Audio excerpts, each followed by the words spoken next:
Fala galera, beleza? Como é que vocês estão? Olha eu aqui de novo, Marcos Rosa, para mais um Mentor Áudio, a mentoria gratuita e exclusiva do canal do Telegram. Se você está ouvindo essa mentoria aqui ao vivo, cara, parabéns para você, porque você terá a oportunidade então de fazer uma pergunta ao vivo para mim e eu vou te responder gratuitamente. Após esse conteúdo de hoje, né? Claro, se você não estiver ouvindo ao vivo, estiver ouvindo em uma outra plataforma como é o YouTube, Instagram, ou até o Spotify, ou até o Deezer, né, que são formatos aí de podcast, porque esse conteúdo ele fica gravado e vai para essas plataformas também. Você então pode acessar o meu canal do Telegram através do meu Instagram. Acesse agora mesmo. Se você não está ainda no canal do Telegram, acesse o meu Instagram, @MarcosRosaNR13. Clique no link da bio e depois clique em mentoria gratuita. Você vai ser direcionado aqui para o meu canal do Telegram. Então, vamos ao conteúdo. Lembra que você pode fazer suas perguntas após eu colocar aqui, né, um conteúdo de hoje. Hoje eu vou colocar um conteúdo muito legal. Inclusive foi uma pergunta que há um tempo atrás um dos meus mentorados fez, hoje um outro mentorado fez a mesma pergunta, então é uma pergunta recorrente sobre a questão de inspeção de tubulações, né? Quais tubulações devem ser inspecionadas? E é interessante, gente, que quando a gente fala sobre a questão da tubulação ser inspecionada, parece simples, né? Só que tem uma questão que fica aí na cabeça do pessoal e eles não conseguem entender, né? Devido à forma como está escrito na norma e talvez não consegue interpretar de uma forma mais prática. Então eu vou levar vocês aqui a uma linha de raciocínio para que vocês consigam entender. Vamos lá. O item 13.2.1 da norma NR13 lista ali quais os equipamentos de alto risco que são enquadrados na norma NR13 e precisam então de inspeção, cuidados especiais. E na linha E desse item fala que tubulações ou sistemas de tubulação ligados a caldeiras ou vasos de pressão categorizados, tá entre vírgula, né? Categorizados, conforme subitem 13.4.1.2, nós vamos ver esse item, né? E 13.5.1.2, que contenham classe de fluidos A e B, conforme a linha A do subitem 13.5.1.2 da NR. Então, na verdade, assim, vamos entender aqui, a grosso modo, todas as tubulações que ligam vasos de pressão e caldeiras e têm classe de fluido A ou B entrariam na NR13, correto? Beleza, é isso mesmo. Porém, quando a gente fala assim, tá, Marcos, mas eu tenho uma situação que é o seguinte, aí é o caso que a minha mentorada hoje, que é do Nordeste, falou, ela é se não me engano, de Fortaleza. Ela falou assim, Marcos, eu tenho uma ligação que vem de um CRM, né, que não tem vaso de pressão, e já vai direto do CRM do gás natural, né, é um gás natural que vem de vias públicas, passa por um CRM, que é como se fosse um relógio de energia, que mede quanto passa ali, e já vai direto para o queimador da caldeira, vai direto para a caldeira, do queimador da caldeira. Essa tubulação, ela precisa passar por uma fiscalização, ela se enquadra no item 13.2.1, a linha E, ela é uma tubulação que deve ser inspecionada conforme a NR13? E a resposta é não. E aí eu vou explicar o porquê que essa tubulação ela não deve ser inspecionada. Lembra que eu falei que precisa estar ligada a caldeiras e a vasos de pressão. E quando a gente fala ligada, gente, é na parte de pressão. Porque aqui, depois de vasos de pressão, fala categorizados. Então, vamos lá. O que é um queimador da caldeira? É um acessório. O queimador é um acessório que gera energia através da queima do combustível, que é o gás natural, para aquecimento da caldeira. Para você entender ainda melhor, eu vou falar o seguinte, entra na internet agora, enquanto você está ouvindo esse áudio, entra na internet, digite queimadores de caldeira e vai em imagens. Você vai ver vários queimadores de caldeira, eu fiz isso agora, gente, antes de entrar aqui na mentoria com vocês. Você vai ver vários queimadores de caldeira em funcionamento sem ter uma caldeira lá perto, porque ele pode funcionar sem estar com a caldeira perto. Então, como que você categoriza esse equipamento? O queimador é um vaso de pressão? Sim ou não? Não, fica claro isso. O queimador é uma caldeira? Sim ou não? Não também. Então, se o queimador não é nenhuma caldeira e nem um vaso de pressão, ele é um acessório que gera energia para queimar o combustível, assim como eu poderia ter, por exemplo, uma caldeira a lenha, e eu não vou falar que a lenha é um vaso de pressão, nem uma caldeira, a lenha é um combustível.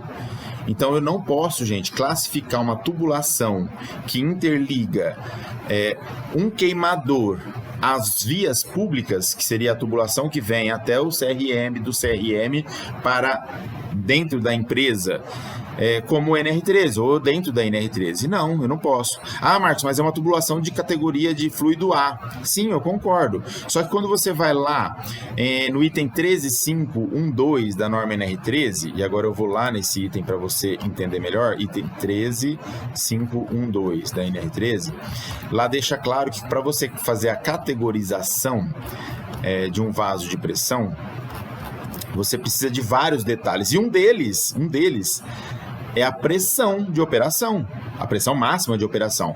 Porque é com a pressão máxima de operação que você faz o cálculo do produto PV, é a pressão máxima de operação que você categoriza, né, o grupo potencial de risco. Sem a pressão do equipamento, você não categoriza o grupo potencial de risco. E qual que é a pressão de trabalho, qual que é a pressão máxima de trabalho de um queimador?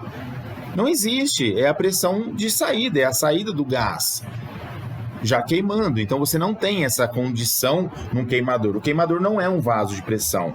E a caldeira que está ali, ela está sendo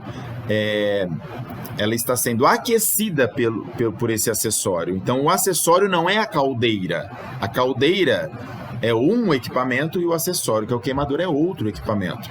Um outro item que chama a atenção também, né, e aí a gente pode entender melhor, é quando a gente vai lá no item 13.6, né, que fala sobre... Estou usando minha norma aqui agora, deixa eu entrar aqui, peraí. O item 13.6.1, né, traz as disposições gerais, e aí lá no item... deixa eu ver aqui se eu acho, o item que fala sobre categorização. Aqui, ó. Quando você tem aqui, ó, o item 13.6.141, tá? Desculpa, 141 não. 13.6... Deixa eu ver se eu acho aqui. Aqui, ó, intervalos de inspeção das tubulações. Ó que legal isso aqui, ó. 13.633, tá? 13.6.3.3. Os intervalos de inspeção das tubulações devem atender aos prazos máximos da inspeção interna do vaso ou caldeira. Beleza? Inspeção interna do vaso ou caldeira. Mais crítica a eles interligados. Beleza? Então, eu vou dar um exemplo aqui. Eu tenho 2 vasos de pressão, um de categoria 3 e um vaso de categoria 2. Aquela tubulação que está interligando esses 2 equipamentos, ela vai ser inspecionada com uma periodicidade ou um prazo máximo de inspeção conforme o vaso mais crítico, que é o de categoria 2. A inspeção interna para vasos de categoria 2 é 4 anos. Então, essa tubulação ela deve ser inspecionada no máximo a cada 4 anos, beleza? Então, vamos lá. Se eu tenho uma caldeira que, na verdade, ela está trabalhando com esse queimador, qual que é a categoria do queimador? O queimador não tem categorização. Antes do queimador já é o CRM, não tem um vaso de pressão, talvez um filtro, mas que não se enquadra na NR13. Qual é a categorização? Qual que é o intervalo dessa tubulação para inspeção? Não tem como intervalar, ou não tem como você citar algo assim. Então, o que eu estou querendo dizer aqui? É importante você entender a norma e interpretar também. Porque a minha mentorada, ela simplesmente falou assim: Marcos, me manda um print da norma onde fala, né, que vaso de tubulação ligada ao queimador não se enquadra. Eu falei, cara, isso você não vai achar. Nós não vamos ter isso na norma. Mas pense, o que é um queimador? É um vaso de pressão? ou é uma caldeira? Nenhum dos dois. Então, se não é nenhum dos dois, ficou claro aí que essa tubulação ela não se enquadra na NR13, então, por sinal, você não precisa inspecioná-la ou enquadrá-la com base na NR13. Ah, Marcos, mas o meu cliente, ele quer fazer uma inspeção anual dessa tubulação. Posso fazer? Pode. Posso fazer com base na NR13? Cara, pode. Você pode usar uma norma que não se enquadra para se basear um plano de inspeção. Pode, não tem problema. Só que você tem que deixar claro isso no seu relatório e no seu plano de inspeção. Apesar dessa tubulação não se enquadrar na NR13, estamos usando a NR13 para se basear ou para criar critérios de inspeção para esse trecho de tubulação. Você pode fazer, só que seja sintacto e seja conciso no que você vai colocar no seu relatório, para que quando alguém que conheça for lá fazer uma inspeção e ver isso, ele entenda, fala assim, ó, o cara que veio aqui, ele entende do assunto, porque ele não enquadrou a tubulação na NR13, ele usou a NR13 como base para inspeção. Então, se o seu cliente exige que você faça isso, pode fazer, mas não é enquadrado na NR13, é baseado, a inspeção vai se basear nisso, beleza? Então, imagine que dessa forma você pode usar a NR13, mas também pode usar a norma de fabricação, que aí seria o ASME B31.3 para esse tipo de tubulação, né? E usar os termos para fabricação dessa tubulação, para montagem dessa tubulação como parâmetro para você fazer aqui o plano de manutenção e inspeção. E claro, isso deve ficar também a cargo do profissional habilitado, você não vai perder o trabalho, só que você não pode simplesmente fazer da forma errada, beleza? Pessoal, tá aí o conteúdo que eu tinha para hoje, eu vou abrir o áudio de vocês, tá? Vai ser bem bacana aí, se você tiver alguma pergunta para fazer, tô abrindo o áudio. Beleza? Vou permitir aqui vocês a falarem. E aí, Marquinho? O Marquinho já tá aí, ó. O Marquinho não falha uma, hein, Marquinho? Ó, bastante gente hoje aqui. Deixa eu tentar abrir todos os áudios. Se você tem a Ed já tá aí também.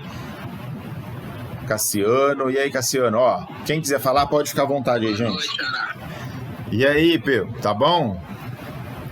Como é que tá o Espírito Santo aí, ó? Você já chegou aí no Espírito Santo ou tá em Minas ainda? Ô, rapaz. Você não tá com saudade da praia, não?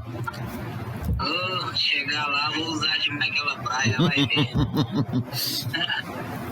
Tá certo. Tá de noite na praia. Fala aí, Marquinhos, tem uma pergunta? Não, em relação a populações, eu não tenho muita dúvida, não, porque eu já estudei muito sobre esse assunto. Sim.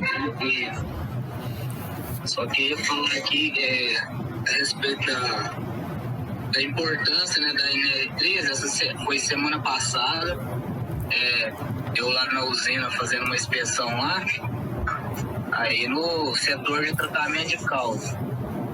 Aí o ajudante lá da empresa que estava me acompanhando virou e falou assim, ó, tá vendo esse aquecedor que tá aqui do nosso lado? Morreu um cara aqui e tal. Aí eu falei, tal, eu já interessei, né, pra saber a história. Sim. O aquecedor do tratamento de caldo, ele tinha uma PSV só na linha de vapor. E eu não tinha na linha de caldo, que ele é um equipamento multicalanda, né, que trabalha com 2 fluidos. Aí fizeram uma manobra errada lá para fazer manutenção numa válvula, fizeram a manobra errada. Sim. Que ela entrada, sair e ter o bypass na linha. Aí fizeram a manobra errada, ele foi fazer a manutenção não tinha PSV para proteger a parte do caldo. O tanque superior dele, ele é flangeado, né? Aí onde ele é apoiado no costado, foi criando pressão. Se tivesse a PSV ia abrir. Ia ser uma PSV, ia abrir, né? E aí o que aconteceu? Como não tinha PSV, Não chegou nem a estourar em si, né? Foi só ali, rompeu onde... Os tirantes, né? A caixa da união. Os tirantes romperam, né? Só que o caldo é muito, a temperatura muito quente, além da temperatura, a pressão atingiu o trabalhador que estava lá e o cara faleceu praticamente na hora, né? Infelizmente. Porque... E eu falo assim, não, você tem que ver a distância que o caldo voou, porque foi criando pressão, não tinha até alguém ir lá para fechar aquilo, para controlar, para retornar na obra, voou longe. É uma fatalidade, né, Marquinhos? É uma fatalidade. Aí, assim, aí depois eu tava observando, só que infelizmente é depois que a coisa acontece que depois já tinha a PSV, né? Depois que aconteceu isso, aí foi instalada a PSV com castelo fechado, com código para direcionar o fluido para um local seguro, né? Na hora que se acontecer esse tipo de coisa. O que eu sempre falo, né, Marquinhos? É o que eu sempre falo. Na ponta de tudo isso tem vidas, né? Vidas em jogo. Então, quando a gente trabalha com o NR13, a gente tem que entender o seguinte: faça o trabalho do jeito certo. Não invente, né? Não fique tentando fazer diferente, dá jeitinho, não faça nada disso. Porque uma hora acontece um problema como esse, por exemplo, um litígio, né, uma morte, e se um profissional habilitado liberou esse equipamento sem os devidos dispositivos de segurança, de controle, etc., esse cara vai preso, ele vai responder criminalmente, então tem que tomar muito cuidado. Cara, obrigado aí pela sua participação, viu? Eu queria até dar aqui a voz para mais alguém. Se alguém tiver mais alguma informação, quiser fazer alguma pergunta, eu queria que vocês falassem aí. Fique à vontade, gente. Obrigado, Marquinhos. Valeu, tem uma dúvida. Fala, Guilherme. Como é que você tá, cara? De onde você é? Eu tô bem, eu sou de Goiânia. Goiânia? Vai lá, fala aí. Max, o que acontece?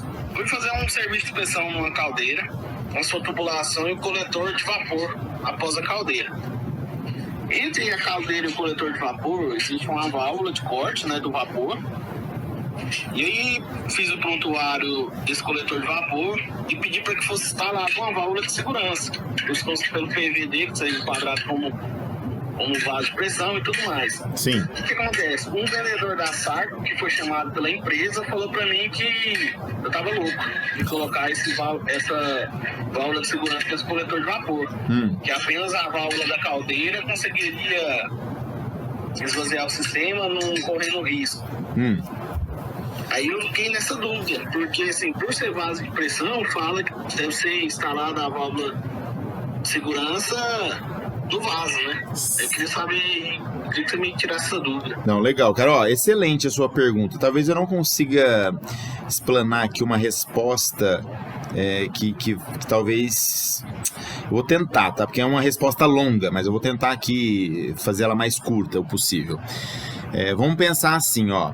A norma NR13, ela fala que você precisa instalar, é obrigatório, né, instalar uma válvula de segurança no vaso ou no sistema que o inclui, tá bom? Quando você fala isso, e quando você tem ali na caldeira, né, duas ou três válvulas de segurança, realmente ele tá certo em falar que o alívio, né, necessário da caldeira vai aliviar o sistema. E aí você vai entender quando eu falo assim, ó, da onde vem o fluido que está dentro do coletor da caldeira. Tá? Eu pergunto e já respondo para ser mais sintático, tá? Imagina que o fluido gerado na caldeira é o vapor. O vapor ele é gerado na caldeira e de lá ele vai para o coletor. Caso eu tenha um aumento de pressão no coletor, antes disso, eu vou ter um aumento de pressão na caldeira. Beleza? Porém, você tem uma válvula você falou que é uma válvula de controle, né? Que tem entre a caldeira e o coletor, correto? Só confirma isso. Então beleza. Então vamos lá. Se essa válvula é uma válvula que reduz a pressão e ela controla de forma a reduzir a pressão de operação, então você precisa avaliar qual é a PMTA da caldeira e qual é a PMTA do vaso. Porque se é um coletor que tem mais de 150 milímetros de diâmetro, cálculo do produto PV for acima de 8, né, e realmente se enquadrar na NR13, o que vai mandar é a PMTA. Quer ver um exemplo? Existem coletores que têm PMTA abaixo da PMTA da caldeira, por conta dessa válvula redutora que tem entre a caldeira e o próprio redutor, o próprio coletor. Então vamos lá.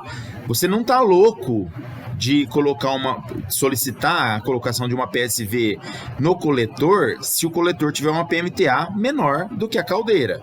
Agora imagina se você tem a mesma PMTA do coletor e da caldeira iguais. Trabalham com o mesmo fluido. Imagina que não tem essa válvula, né? Não tem nada que... Então você tem o mesmo sentido do fluxo. Nesse caso, não teria necessidade, porque a válvula que vem antes, ela já protege todo o sistema. Tá? E isso dá para ser provado isso através de cálculos matemáticos com base em mecânica dos fluidos, tá? Então você tem uma vazão, uma pressão X que sai da caldeira e ela só passa pelo coletor. Agora, foi avaliada essa questão da PMTA do coletor e da caldeira? Responda. Sim, foram avaliados. Os dois possuem a mesma PMTA. Tá vendo? Trabalham com 10 kGE. Então, se os dois têm a mesma PMTA, então você pode considerar sim a válvula de segurança da caldeira como sendo o que vai proteger o sistema, entendeu? Porque imagina o seguinte, Guilherme, subiu a pressão da caldeira acima de 10 quilos, o que vai acontecer? Pode falar. A válvula vai abrir. Se a válvula abrir, qual é a possibilidade do coletor ter uma pressão acima de 10? Vai ser bem difícil. Nenhuma. Não existe nenhuma possibilidade disso, entendeu? Então, ele não está errado, mas essa avaliação é importante ser feita. Agora, imagina que você tivesse uma válvula redutora que era de 10 para 8, e lá no coletor não podia passar de 8, porque a PMTA é 8. Aí você tem que instalar uma válvula de segurança no coletor. Ficou claro para você? Ficou bem claro agora. Tá. Às vezes, gente... ninguém sabe tudo, viu? Ninguém sabe tudo. Eu também não sei tudo. Eu aprendo muita coisa com os meus mentorados, pra vocês terem uma ideia. Eu tenho alguns... Ô, Marcos. Fala aí, Marguinho. O Guilherme não tá na mentoria, não, né? Ele tá na mentoria do Telegram. Eu não sei. Você é meu aluno, Guilherme?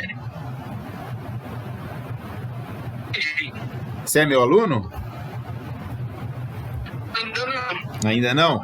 Tá. Não, é porque tudo isso aí a gente fala dentro da mentoria, a gente fala, né, desses assuntos dentro da mentoria, que é o que o Marquinhos tá falando, é a mentoria que a gente tem, né, de conteúdo. Pro. Isso, a mentoria Pro, exatamente.